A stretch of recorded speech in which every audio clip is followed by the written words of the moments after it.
পরের দেশে থেকে আমাদের কতটা সুপারি হয় সেটাই দেখো বন্ধুরা, আজ তোমাদের সঙ্গে সেটাই আমি শেয়ার করছি। আমি কেন বাইরে কাজ করি আর আমি সারাটা দিন কিভাবে সকাল থেকে সন্ধ্যা অবধি আজ কাজ করেছি সেটাই তোমাদের সঙ্গে তুলে ধরছি। প্রচণ্ড রোদ হচ্ছে, আজ একটু সব রোদে দিয়ে দিলাম বিছানা কাঁথা চাদরগুলো। দেখো সব চাদরগুলো রোদ্দুরে দিয়ে দিচ্ছি, কীভাবে রোদ হচ্ছে সুন্দর, একটু রোদ খাইয়ে নিই। রাধে রাধে বন্ধুরা, কেমন আছো? আই হোপ তোমরা সকলে ভালো আছো। গোবিন্দের কৃপায়, রাধারানীর কৃপায় তোমরা ভালো আছো। Good morning. আসো বন্ধুরা, সবাইকে চা দিয়ে দিচ্ছি সকাল সকাল। আর চা আর বিস্কিট নিয়ে বসে গেছি। তোমরাও সকলে আসো, তোমাদেরও দিয়েছি চা। আর চাটা খেয়ে নিচ্ছি, তোমরাও চা খেয়ে নাও। চাটা খেয়ে একটু ফ্রেশ হয়ে যাচ্ছি, কেন কি চাটা খেলে একটু ভালোই লাগবে। তাই চাটা খেয়েই শুরু করছি আজকে সকালটাই, বিছানা কাতার তোলার থেকে নিয়ে। এদিকে আমার ছেলেকে বলছি সুপারি পাড়তে। দেখো আমার ছেলে উপরে উঠে সুপারি পাড়ছে। এই দেখো সুপারি পেড়ে দিয়েছে বন্ধুরা, এই আমাদের সুপারি। আর এখানে সুপারি নামিয়ে আমার ছেলে ম্যাগিটা বানিয়ে নিচ্ছে। আর আমি বাজার নিয়ে আসছিল আমার বর, যা যা বাজারগুলো নিয়ে আসছে, ওই যে দেখো আটা নিয়ে আসছে, বিস্কিট নিয়ে আসছে, সেগুলো সব একটু গুছিয়ে গাছিয়ে, মুড়ি এসব সব আমি গুছিয়ে রেখে দিচ্ছি। আর নিচটাও একটু পরিষ্কার করে ফেলছি। অনেক দিন একটু খালি উপরে উপরে করা হয়, নিচগুলো সুন্দরভাবে। প্রত্যেকটা দিন তো আমি সব তোমাদের দেখাতে পারি না বন্ধুরা, যেহেতু আমার অনেক লং হয়ে যায় ব্লগটা, ওই জন্য আমি অল্প অল্পই দেখাই, কিছু কিছু করি, আমি করতে থাকি। আজ একটু বেশি করছি, কেন কি পুজো এসে গেছে, তাই জন্য একটু ডিপ ক্লিনটাই করাটাই বেটার মনে করি। তাই জন্য একটু একটু করে পরিষ্কার করে ফেলি, কেন কি পুজো এসে গেলে তো আর পারা যাবে না। পুজোর জন্য এদিকে একটু তৈরি করতে হবে, একটু ঘরেও কাজ। তারপরে আমি তো জানো সবাই, আমি ঘরেও থাকি না, মাঝে মাঝে সুপারি ছেলতে চলে যাই। এখন যেহেতু সুপারি ছালা আমার অনেক দূরে, আমি যাচ্ছি না, আমি ঘরে সংসারে কাজ করে পারে উঠি না। আমি যখন পারি তখন আমি যাই। আজ সুন্দর রোদ উঠেছে, দেখো ভাদ্র মাসের দিন তো আমি দিতে পারিনি, তাই ঘরে ছিলাম না।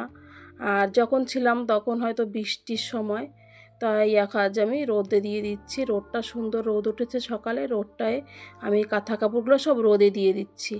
এইভাবে রোদে দিয়ে দিলে ভালো হয়। একটু মাঝে মাঝে কাঁথা চাদরগুলো এমনিতে তো ধোয়া হয়, প্রত্যেক সপ্তাহে একদিন দুদিন আমার ধোয়াই হয়। তা বাদেও আমি আজকে সব দেখো চাদরগুলো মেলিয়ে দিয়ে ওই বেঞ্চটা নিয়ে আসছি, বেঞ্চের উপরেই দিয়ে দেবো। কেন কি কোথায় দেব, নোংরা লেগে যাবে। তাই জন্য একটু রোদ উঠছে, ঝটপট করে আমি ওগুলো রোদে দিয়ে দিলাম। রোদে দেওয়ার পরে চলে গেলাম জামা কাপড়গুলো ধুতে। জামা কাপড়গুলো একটু সার্ফে ভিজিয়ে রাখি, সার্ফে আগের থেকে ভিজিয়ে রাখলে ভালো পরিষ্কার হয়। আর ওই জন্য আমি একটু সার্ফে ভিজিয়ে রেখে দিচ্ছি, তারপরে অন্য কাজটা করব। কেন কি সার্ফে ভিজতে থাকুক, তার ভিতরে অন্য কাজটা করে নেব। এদিকে রান্না বসিয়ে দিয়েছি আমি। রান্নাটা এইদিকে পটল ভাজা করা হয়ে যাচ্ছে, পটলটাকে ভেজে নিয়েছি আমি। এখন পটলটাকে আরও কটা আছে সেটাকে ভাজবো, মাছ ভাজবো। দেখো বন্ধুরা, মাছটা ভাজতে বসিয়ে দিয়েছি, ওই যে মাছ ভাজা হচ্ছে। মাছ দিয়ে আর দেখো আলু কাটেছি, আলুর ভিতরে আমি লঙ্কাটাও কুচি কুচি দিয়ে দিই। আমি এইভাবে কেচি দিয়ে কাটে নিই, আমার কাটার জন্য আমি কেচি সবসময় রান্নাঘরে এরকম রেখে দিই। সবজিতে লঙ্কা দেখো কুচি কুচি করে দিলে কি হয়, অল্পতেই হয়ে যায়।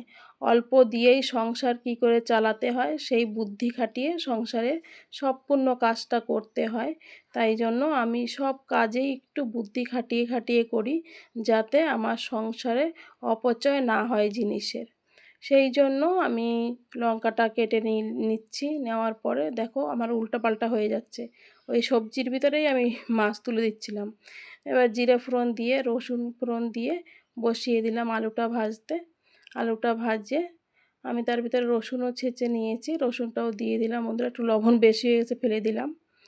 তারপরে তাই লবণ ফেলেছি, তাই ঠিকই দিয়েছিলাম, কিন্তু তাই জন্য একটু লবণ কম হয়ে গেছিলো তরকারিটায় খাওয়ার পরে। এটা তো পরে আমি ভয়েস দিচ্ছি, খেয়ে দেখেছি লবণটা কম হয়ে গেছিলো, তাই জলটা দিয়ে দিয়েছি। যেহেতু এটা আমরা আজকে একটা শাক, কী শাক রান্না করছি বন্ধুরা জানো? কাটা কুলপি শাক, তোমরা চেনো? যদি চেনো অবশ্যই বা খেয়েছো তাহলে আমাকে কমেন্ট করে বলবে কাটা কুলপির শাক তোমরা খেয়েছো কি না। এই কাটা কুলপির শাক দিয়ে আজকে মাছ দিয়ে তরকারি করছি আমি। আর পটল ভাজা করছি। আর তরকারিটা আমার না রাতের একটু তরকারি আছে। আমরা তো দুপুরবেলা এক টাইমই ভাত খাই, আর রাতে এর টাইমটা হচ্ছে রুটি খাই। তার জন্য এক টাইমের জন্য আমাদের যথেষ্ট এতেই। আর সকালে তো ওই চা বিস্কিট খাই, কখনো খাই না, এরকমই হয়। এবার একটু ডিপ ক্লিনটা করে নিচ্ছি। এখানে সবজি তরকারি বসিয়ে দিয়েছি, তরকারিটা হতে থাকবে। আমার সবজি হতে হতে আমার এদিকে দেখো বাইরের কাজগুলো আমি সব গুছিয়ে নিচ্ছি। এই যে টিভির একটা টিভি যত জিনিস আছে সব একটু পরিষ্কার করে মুছে নিচ্ছি। ভাত খাওয়ার যে ডিনার টেবিলটা, আমরা তো ডিনার এইখানটায় করি না, কখনো কখনো আমি খাই, নয়তো ছেলে করে, ছেলেই বসে বেশি। আর রাতের বেলা হলে এক জায়গায় আমরা যখন এর বাবা থাকে আমরা সবাই তিনজনেই এক জায়গায় বসি। যে হাত মোছার তলিটা অনেক দিন ধরে নোংরা হয়ে গেছে, ধোয়া হচ্ছে না, তাই জন্য ওইটাকেও আমি নিয়ে নিলাম একটু পরিষ্কার করার জন্য। তারপরে হাত ধোয়ার যে বেসনটা ওইটাও পরিষ্কার করে নিলাম। এখানে ভাত রাখি যেই টেবিলটার উপরে, একটা টেবিল বলতে টেবিল না, এটা একটা র্যাঙ্কের মতো বানানো আছে, সেটাকে পরিষ্কার করে চলে আসলাম। ড্রামগুলো পরিষ্কার পরিচ্ছন্ন করে নিচ্ছি।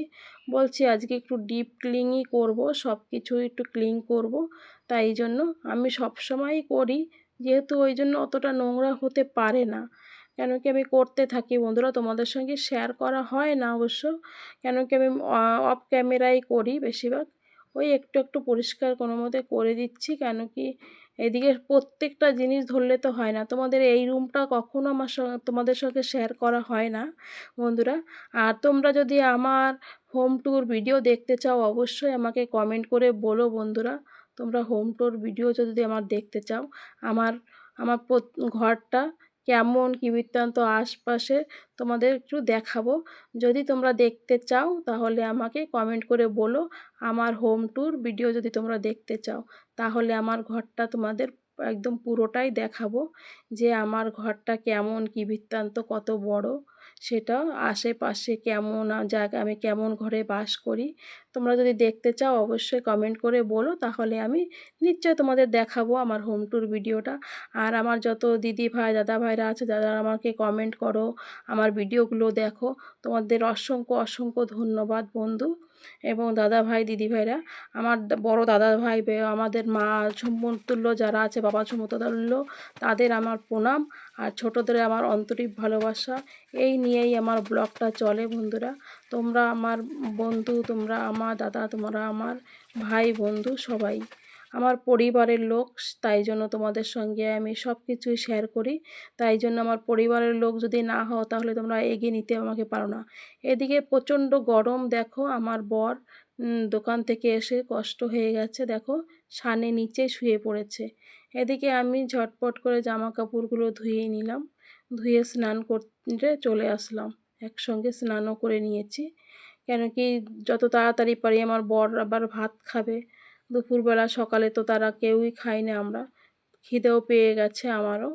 তো আমি স্নান করে এসে এখানে একটু সিঁদুরটা পরে নিলাম। সিঁদুরটা পরে নিলে একটু ফ্রেশ। আমরা তো নিজের শরীরের যত্ন কখনোই নিতে পারি না, আমরা মেয়ে মানুষরা না, কাজ করতে করতে আমাদের শরীরের যত্ন নিতে আর সময় পাই না। শরীরের যত্নের প্রয়োজন নেই, শাঁখা সিঁদুরের যেটা আমার স্বামীর চিহ্ন, সেটা তো আমার করতেই হবে, অবশ্যই করা প্রয়োজন। তাই আমি একটু সাজ শৃঙ্গার করে নিলাম, এটাই আমার জীবনের অলংকার, মেয়েদের অলংকার যেটা, সেই অলংকারই পরে নিলাম। আমাদের মেয়েদের অলংকার কিন্তু দেখো, শাঁখা সিঁদুর, স্বামীর সিঁদুর আমাদের স্বামীর অলংকার। এই অলংকার পেয়েই আমরা খুব খুশি থাকি। আমার স্বামীর অলংকার নিয়েই আমি সারা জীবন বেঁচে থাকতে চাই, আর কোনো অলংকারই আমি চাই না। আমার স্বামীর অলংকার নিয়ে সারা জীবন যেন থাকতে পারি। আমার বড় বড় দাদা ভাইয়েরা, দিদি ভাইয়েরা সবাই আমাকে আশীর্বাদ করো, আমি যেন এই স্বামীর অলংকার নিয়ে সারা জীবন, যতদিন আমি বেঁচে থাকবো ততদিন যেন আমি আমার এই স্বামীর অলংকার নিয়ে যেতে পারি। তোমাদের কাছে এটাই আমার চাওয়া পাওয়া, আর কিছুই চাই না বন্ধুরা। আর দেখো কতটা সুপারি হয়ে গেছে, ভাত খেয়ে পুজো দিয়ে ভাত খেয়ে চলে আসলাম, একটু আমার রেস্ট নেই। দেখো বন্ধুরা, খেয়েই অমনি চলে আসলাম এই যে সুপারিগুলো ঢেলে দিতে, কেন কি সুপারিগুলোতে ঢেলে জল দিয়ে রাখবো। আমাদের তো এই কটাই সুপারি, কি করব, গরিব মানুষ, যা হয় তাই ভালো। এর জন্যই তো বাইরে কাজে যাই। দেখো অল্প কিছু সুপারি হয় আমাদের, এই নিয়েই আমাদের তো আর চলে না। তাই জন্য আমি বাইরেও সুপারি ছালতে একটু কাজেও যাই, কেন কি আমার ভীষণ অবস্থা খারাপ। বিকেলে যে দেখো খাওয়ার পরে এনে নিয়ে চলে আসলাম গুছিয়ে। এবার সন্ধ্যার সময় সন্ধ্যা পুজো দিচ্ছি। এটা সন্ধ্যার সময় পুজো।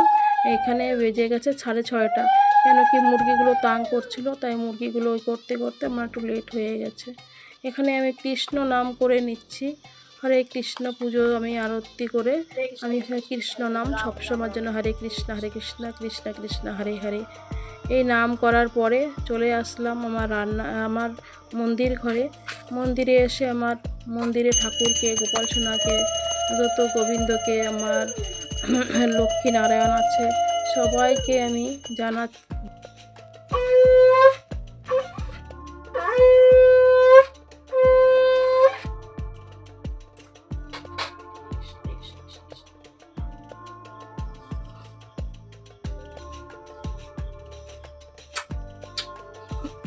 আরে দেবো তুমি ফুক্কা খাচ্ছ, আমার তো দাও না।